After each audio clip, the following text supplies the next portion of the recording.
Lucas, capítulo 19, o versículo 41 e 42 dizem assim: E quando ia chegando, vendo a cidade, chorou sobre ela, dizendo: Ah, se tu conhecestes também, ao menos neste teu dia, o que à tua paz pertence, mas agora isto está encoberto aos teus olhos.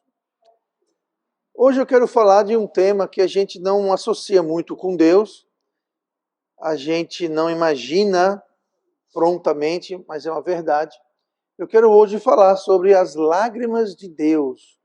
As lágrimas de Deus. A gente leu aqui no versículo 1 que Jesus ia chegando e vendo a cidade chorou. Chorou sobre ela. E ele chorava e lamentava, dizendo: Se tu conhecesses também, ao menos neste teu dia, o que à tua paz pertence. Ele falou: se vocês soubessem hoje, era o motivo da tristeza dele, soubessem a paz que pertence, a paz que vocês teriam direito, que vocês teriam de fato, e está lamentando que que a cidade em si não conheceria essa paz e chorando pelo aquilo que iria acontecer depois dali. Mas talvez esse é um dos momentos, se você pensar bem, é um dos momentos mais comoventes da Bíblia, onde Cristo, o Deus Filho, está chorando, derramando lágrimas. E o que causa isso se a gente olhar lá no livro de Lucas, no capítulo 13, eu vou ler o versículo 34, falou assim: Jerusalém, Jerusalém, que matas os profetas e apedrejas os que te são enviados. Quantas vezes quis eu ajuntar os teus filhos como a galinha os seus pintos debaixo das asas, e não quiseste. E não quiseste. Então aqui, alguns capítulos mais tarde, né, eu li agora o 13, no 19 é quando ele entra na cidade, está chegando na cidade, mais uma vez, e ele olha e ele chora. Ele faz referência à paz. E o motivo que ele chora é esse. É que Jerusalém, que é aqui representando o povo judeu, havia rejeitado Deus, havia apedrejado os profetas, havia rejeitado as mensagens, enfim. E aquilo teria uma consequência, e Jesus sabia disso.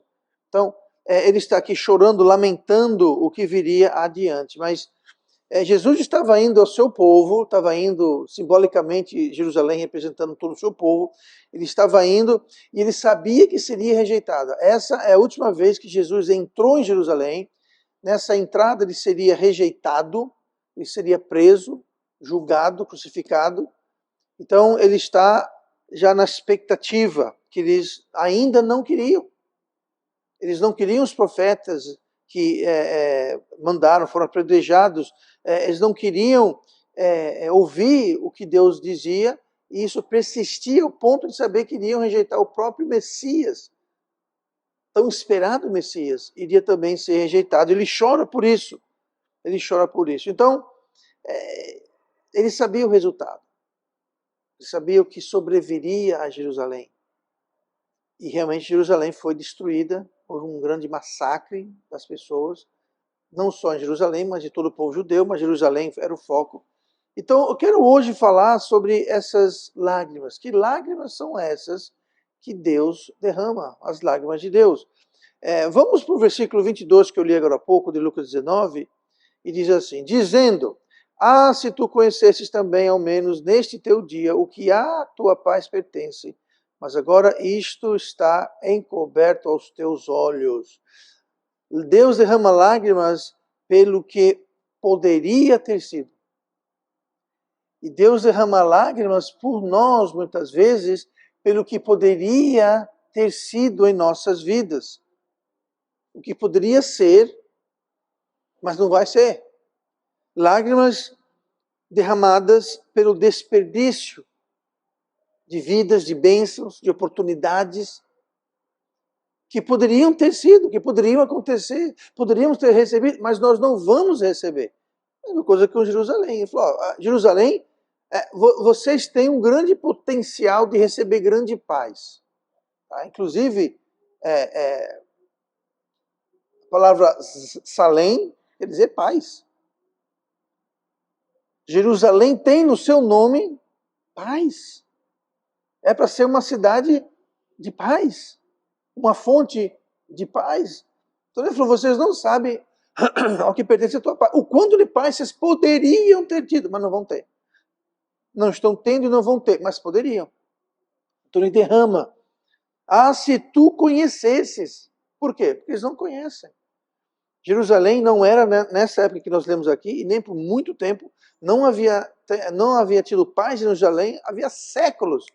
Ele fala, ah, se tu conhecesse, se vocês soubessem o tanto e o tipo de paz que lhe pertence, se vocês soubessem o quanto e o tanto de paz que vocês poderiam ter, se conhecessem, mas não conhecem e nem vão conhecer.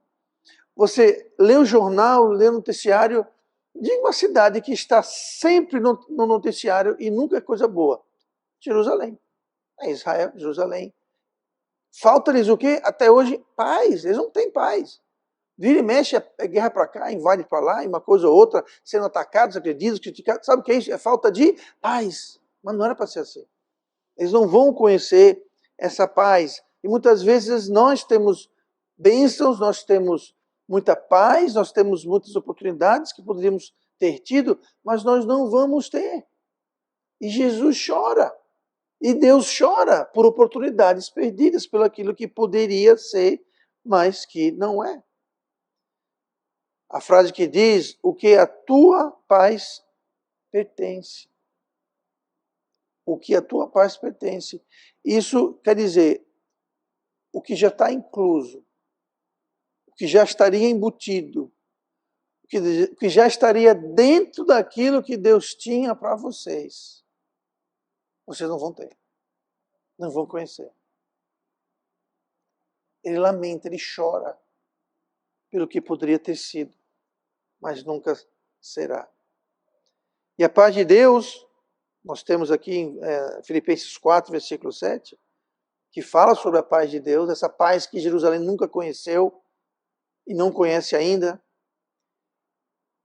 E a paz de Deus, que excede todo o entendimento, guardará os vossos corações e os vossos sentimentos em Cristo Jesus. Essa é a paz que Deus tem para a gente, essa paz que Deus tinha para os judeus, essa paz que Jesus tem para Jerusalém. Era uma paz que excede o entendimento. O que quer dizer isso? É incompreensível. Como incompreensível, pastor? É uma paz que você tem, apesar de tudo estar indo errado na sua vida. É problema, é desafio, é dor de cabeça, mas você consegue ter paz apesar da tempestade. E as pessoas olham e dizem, eu não compreendo como fulano, como a fulana, está acontecendo tanta desgraça na vida deles. Como é que eles têm paz? E tem. Como é que pode ser isso? E é. Por quê? Porque a paz de Deus, ela excede o nosso entendimento. A paz de Deus, ela vai muito além do que eu ou ninguém pode compreender. Nessa situação, era para eu estar arrancando os cabelos, estar ficando doido, batendo a cabeça na parede, perdendo o juízo. Mas não, eu estou em paz. Por quê? Porque é a paz de Deus, que excede o entendimento. E essa paz, olha o que ela faz. Ela vai guardará os vossos corações e os sentimentos. Sentimentos aqui está falando sobre pensamento, sobre sentido. Não é sentimento de sentir coisas. É de sentido, sentimentos de sentido. Vai guardar o seu pensamento, vai guardar o seu coração. Você vai ter as emoções controladas, você vai ter os pensamentos controlados, vai estar tudo em paz. Por quê? Porque a paz de Deus que excede todo o entendimento vai guardar nosso coração e a nossa mente. Então nós temos que entender que Deus tem grandes coisas, mas muitas vezes Deus chora porque nós não vamos saber dessas coisas. Vai ser um desperdício, vai ser uma grande pena. Olhando no versículo 23, nós lemos o 41 e 42, no 43 diz o seguinte, porque dias virão sobre ti, em que os teus inimigos te cercarão de trincheiras, e te sitiarão, e te estreitarão de todos os lados, e te derrubarão, a ti e aos teus filhos que dentro de ti estiverem, e não deixarão em ti pedra sobre pedra, pois que não conheceste o tempo da tua visitação. Então, Jesus chorava pelo aquilo que poderia ter sido, e Jesus chorava pelo que será. Veja bem. Não é porque poderia. Não, aqui Jesus está chorando pelo que vai ser, pelo que será. E ele descreve aqui no versículo 43 e 44 qual vai ser o resultado da rejeição do povo, dos profetas. Deus mandava um profeta, eles matavam. Deus mandava um mensageiro, eles recusavam. E mandou o próprio filho, Jesus. E disseram o quê? Apedreja-o. Rejeitaram de novo. Então Jesus está chorando pelo que poderia ter sido e aqui ele está chorando também pelo que vai ser. E ele descreve, olha, seus inimigos vão vir, eles vão cercar a cidade, vão sitiar. O que é sitiar? Ninguém entra, ninguém sai. Ah, pastor, mas se ninguém entra, ninguém sai, tá tudo bem, né? Ninguém entra, ninguém sai. Comida não entra e não sai. Remédio não entra e não sai. Doente não entra e não sai. Você está preso, a cidade toda é cercada e começa a haver fome, faltar de tudo. Não é a primeira vez. Jerusalém já havia sido sitiada antes. E chegou ao ponto em que as mães, os pais, comiam os próprios filhos. Porque a cidade tinha sido sitiada. Essa não seria a primeira vez que Jerusalém seria rodeada, sitiada, bloqueada, derrubada. E Jesus está chorando porque ele sabe que vai acontecer de novo. E não muito tempo depois disso. Lá para o ano 100, mais ou menos 100 anos após isso, foi o que houve. Os romanos vieram, sitiaram e massacraram, derrubaram a cidade. Destruíram tudo, de novo. E mataram os habitantes. Então ele está chorando pelo que vai ser. E muitas vezes Deus chora pelo que vai ser em nossa vida, não pelo desperdício e as oportunidades e as bênçãos e a paz que nós perdemos, mas pelas consequências da nossa desobediência, da nossa rebeldia, de nós ignorarmos e rejeitarmos sua palavra. Ele sabe o que vai acontecer. Talvez não vai ser inimigos vão vir e te sitiar e te rodear, mas vai ser algo lamentável, algo triste, algo ruim, algo que Deus não quer, não queria que acontecesse, mas vai acontecer e Deus chora. Muitas vezes, como pastor, eu vejo o trajeto, eu vejo o caminho, eu sigo a trajetória que alguém está tomando e muitas vezes é motivo de alegria, de louvar a Deus, mas outras vezes é motivo de lágrimas, de tristeza. Porque é um caminho que pessoas decidem, escolhem tomar, que não vai, como diz o ditado, não vai dar para que presta. A pessoa está caminhando uma vereda cujo destino é triste, é lamentável. Pois bem, Deus vê isso lá na frente. Aqui, isso aconteceu mais ou menos 100 anos depois que Jesus chorou. Mas aconteceu. Então Deus chora pelo que poderia ter sido, Deus chora pelo que será. Pastor, mas como é que a gente pode fazer para se livrar disso? Isaías 55, versículo 6, Isaías, lembrando, era um profeta que profetizou para Israel, e Israel deveria ter dado ouvidos. Mas veja só o que foi que um dos profetas... Você sabia que Isaías foi morto? Foi cerrado ao meio, gente. O profeta Isaías, pelo que entendemos, a Bíblia não fala... Não, a Bíblia fala, inclusive, foi cerrado ao meio, foi colocado num tronco vazio e cerrado ao meio, enquanto estava vivo. O que foi que ele falou? Isaías 55, 6. Buscai ao Senhor enquanto se pode achar, invocai-o enquanto está perto.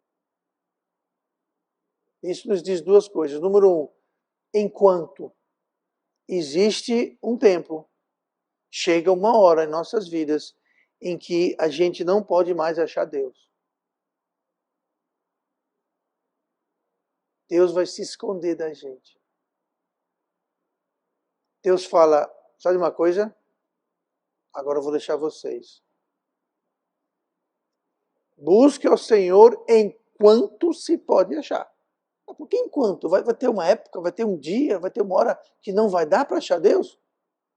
É o que Isaías falou, enquanto se pode achar. E diz mais, invocai-o enquanto está perto. Então quer dizer que é possível ver uma ocasião em que Deus não está perto. Deus está, o quê? Longe. E se Deus está longe, a gente não vai achar. Ah, Deus me abandonou. Não. Quem abandonou Deus fomos nós. Deus está longe porque nós nos afastamos. Nós não podemos achá-lo porque nós nos afastamos. Deus não se afastou. Deus não foi para longe. Nós. Então Isaías já vinha avisando, e não é a única vez que foi dado aviso. Busque o Senhor, invoque enquanto pode, enquanto tem tempo. Porque você pode se afastar tanto, ficar tanto longe de Deus, que você não vai poder mais invocá-lo e você não vai poder mais achá-lo. Então, Deus chora quando vê que, apesar dos avisos, dos profetas, dos alertas, muitas vezes o homem decide, não, quero não, vou não. O resultado sempre vem. Aqui Jesus falou isso, entrando em Jerusalém, sobre algo que aconteceria mais ou menos 100 anos depois. Mas o dia chegou. O dia chegou. O dia chegou. Então, Deus chora pelo que poderia ter sido, Deus chora pelo que será, e Deus chora lágrimas pelo que poderia ter sido evitado.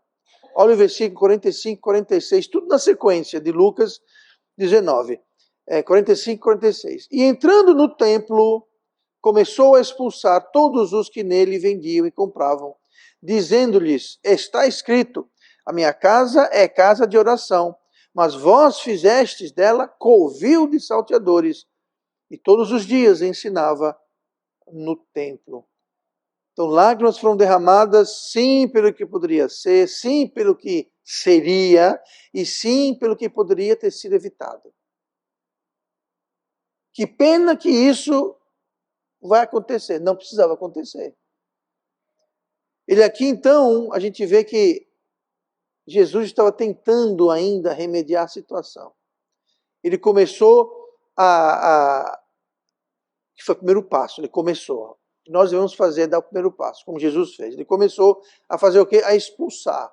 Expulsar o quê? Começou a expulsar os vendedores e os salteadores. Salteadores seriam os ladrões, tá? Mas aí você fala, pastor, mas por que tinham vendedores no templo? Ele estava expulsando o que estava errado? Não. O templo era um lugar onde havia e deveria haver vendedores. Pessoas que vendiam animais e coisas desse tipo. Por quê, pastor? Lembre-se que no templo faziam-se o quê? Sacrifícios. De quê? De animais. Então, o que acontecia? Alguém em Jerusalém, no centro. Então, tinha gente que saía lá no Judá, perdeu as botas, 2, 3 dias, uma semana de viagem, para chegar e fazer a oferta, o sacrifício no templo. O animal teria que ser o quê?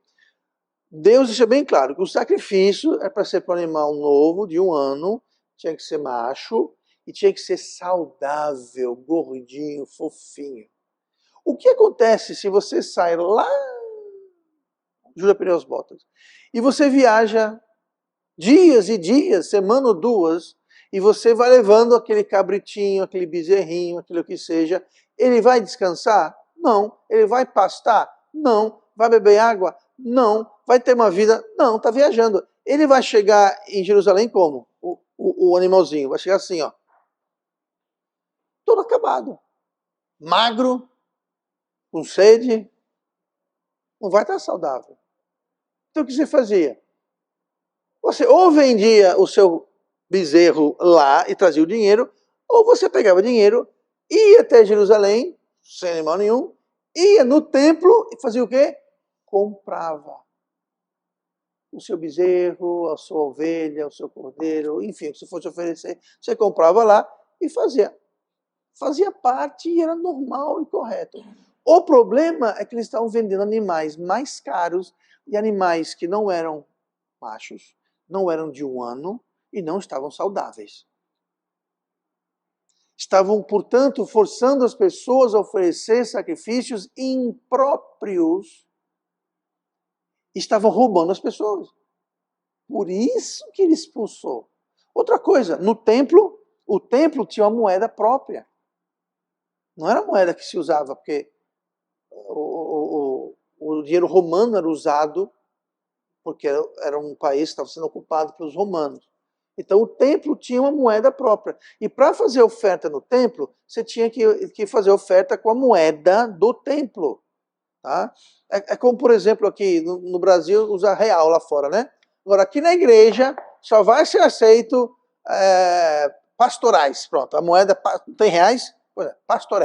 Pastorais. É uma moeda que só pode fazer oferta, pagadismo aqui na igreja com essa moeda, pastorais. Pronto, eu inventei a moeda.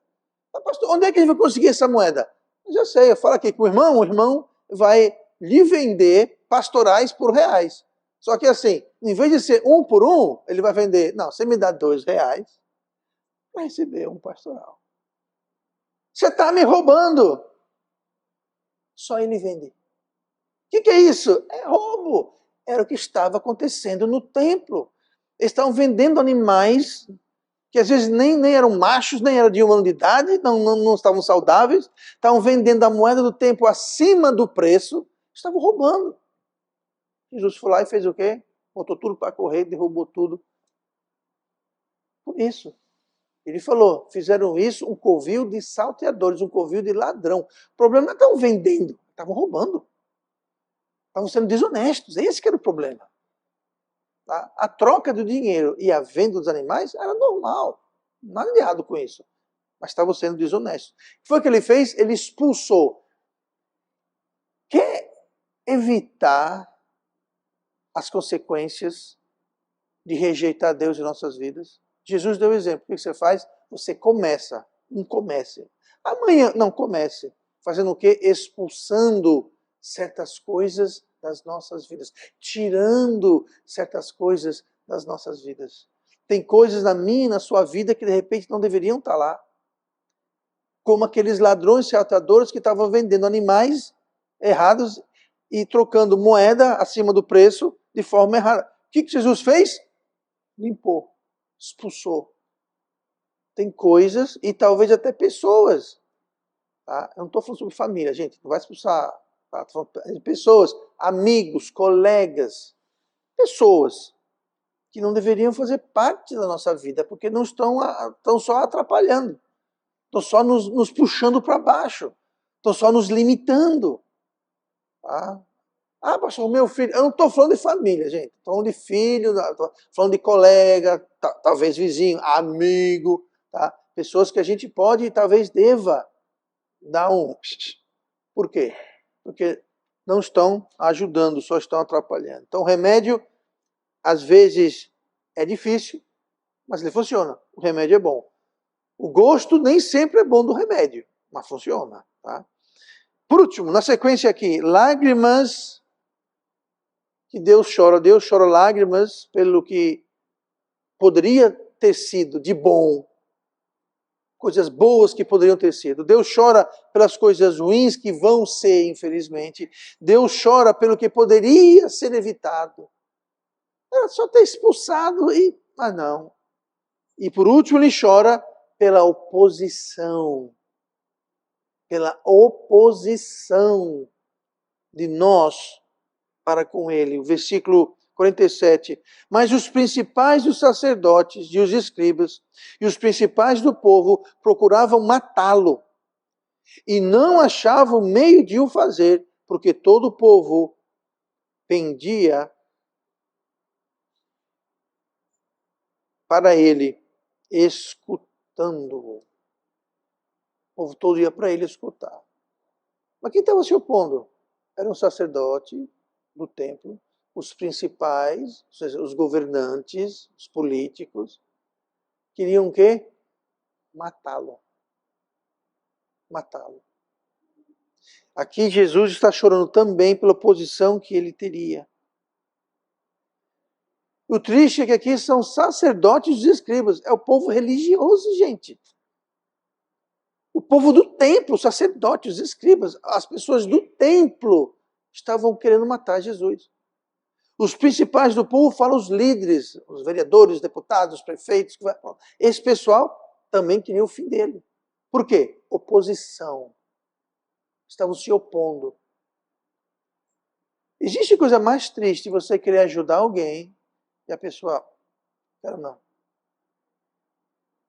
Eu vou contar uma história verídica aqui, e talvez já contei antes, não sei, mas muitos anos atrás havia uma ponte sobre a Baía de Tampa. Tampa é uma cidade na Flórida e tem uma grande baía, tem um cais, um porto, e essa baía havia uma ponte. Que se você estava aqui e queria vir para cá, você teria que fazer um rodeio muito grande. Então fizeram uma ponte que ligava a boca da baía, digamos assim, uma ponte alta, tá? Os navios passavam por debaixo e havia esse trânsito todo. Pois bem, houve uma manhã, muita neblina, eu não sei os detalhes, mas o navio se chocou contra uma das pilastras de sustentação da ponte. O meio da ponte caiu, desabou. Os carros estavam indo, caindo. Carro, ônibus, caminhão, povo caindo e povo morrendo. Neblina. Um motorista de longe via as luzes vermelhas no carro e de repente sumia. Ele falou, não tem isso. E percebeu. Aí ele se deu conta, falou, peraí, esses carros estão caindo. Aí ele parou, sai do carro, foi lá olhar e percebeu, realmente, no meio da ponte havia caído. E os carros passando e caindo. Aí ele volta correndo, avisando, gritando, berrando, chorando, desesperado, para alertar as pessoas. E as pessoas buzinando, dizendo, sai da rua, seu doido. Sai da frente, quer morrer? E os carros caindo na ponte. Aquele homem estava chorando, lágrimas, porque ele queria salvar. E as pessoas estavam rejeitando, buzinando, o xingando, e o mais triste, o ignorando. Muito parecido com essa situação aqui, ó. Jesus estava avisando, chegou em Jerusalém e falou, eu mandei profeta, eu mandei mensagem. Vocês mataram, rejeitaram. Aí eu desci do céu, eu vim em pessoa. Eu tomei sobre mim em forma de homem. Vim para vocês, querem me matar. E os seus líderes religiosos e civis buscarão. Isso foi pouco tempo depois. Ele entrou, foi para o templo, e lá no templo já estava todo mundo. Por quê? Bom, tanto os escribas e fariseus e os principais do povo, com certeza, faziam muito lucro com a roubalheira do templo. Não, o amor ao dinheiro é a raiz de todos os males. Pois é, não mudou nada, ainda hoje é isso, ainda hoje. Mas Jesus chora pela oposição que ele vai ter. Ele veio salvar o seu povo e o seu povo o rejeitou. E hoje ele salva qualquer um. E muitos ainda o rejeitam. Isso deixa o triste. Eu vim, eu morri, derramei o meu sangue e tem gente que ainda o rejeita. Deus chora lágrimas de rejeição também. Ezequiel 22, versículo 25, deixa eu ler isso aqui. Conspiração dos seus profetas há no meio dela. Isso aqui é Ezequiel, um profeta de Deus, que Deus mandou para dizer aos profetas e sacerdotes de Israel que eles estavam errados.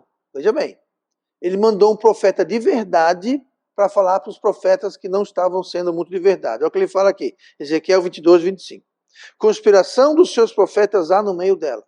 Ou seja, tinha profeta que estava em conspiração, que arrebata a presa, devoram as almas, tomam os tesouros e coisas preciosas, multiplicam as suas viúvas no meio dela. Está vendo aqui o que esses profetas estavam fazendo? Estavam roubando e destruindo o povo. Continua. Os seus sacerdotes violentam a minha lei e profanam as minhas coisas santas. Gente, isso aqui não é o povo do mundo, não. Isso aqui eram sacerdotes. Estavam violando a lei de Deus. Mesma coisa hoje. Não mudou nada. Aí continua. Não fazem diferença entre o santo e o profano, nem discernem o impuro do puro. E dos meus sábados esconde os seus olhos, e assim sou profanado no meio deles. Quem estava profanando? Quem estava liderando? Quem estava instigando? Quem estava fazendo isso acontecer? Os profetas falsos e os sacerdotes falsos. E Deus mandou Ezequiel avisar. Gente, não é muito diferente o que está acontecendo hoje no mundo. Homens que se passam por homens de Deus, pastores e a coisa toda, só estão enchendo o bolso. Estão aqui, devoram tesouros, arrebatam a presa, devoram almas, profanam minhas leis. Não fazem diferença entre o certo e o errado, o santo e o profano. Mas isso faz séculos. Está acontecendo hoje. E vai ter resultado, vai ter consequência. E aqui nós podemos ver por que Deus chora. Deus derrama lágrimas pela oposição que até hoje ele tem da humanidade. Claro, não de todos, não de nós aqui, necessariamente ouvindo a mensagem hoje, mas da humanidade como um todo. Há uma rejeição. E uma rejeição também dos líderes, daqueles que se dizem profetas, que se dizem ser de Deus, enganando as pessoas. É incrível como ler hoje algo escrito milhares de anos atrás. E Deus chora. Por quê? Parece que não aprendem. Se opõem, desobedecem, rebelam. E Deus chora. Deus derrama lágrimas. Não sejamos nós causa para Deus derramar lágrimas. Não sejamos nós causa para entristecer o coração de Deus. Sejamos motivo de alegria. Quer ver um motivo explícito da Bíblia fala que causa alegria no céu? Eu vou ler para você aqui, por último, vou terminar. Lucas 15, 10. Assim vos digo que há alegria diante dos anjos de Deus por um pecador que se arrepende. Um pecador que se arrepende. Isso daqui tem dois sentidos. Tanto o pecador perdido que se arrepende e é salvo, quanto aquele pecador já salvo que se arrepende e deixa seu pecado de lado. Quando almas são salvas ou decisões são tomadas que nos leva de volta a Deus, isso causa o quê? Alegria na presença dos anjos de Deus. E aonde estão os anjos de Deus? Na frente de Deus. Então, quer deixar Deus alegre? Quer causar alegria? Quer causar um rebuliço nos céus de alegria? Vamos se arrepender. Vamos expulsar certas coisas das nossas vidas, como Jesus fez no templo. Vamos ouvir e não rejeitar o que a Bíblia fala. Isso causa alegria, júbilo no céu. Assim como o contrário causa tristeza. E Jesus aqui chorou por esses motivos. Então não sejamos uma fonte de tristeza e lágrimas, mas sim uma fonte de alegria para o coração de Deus.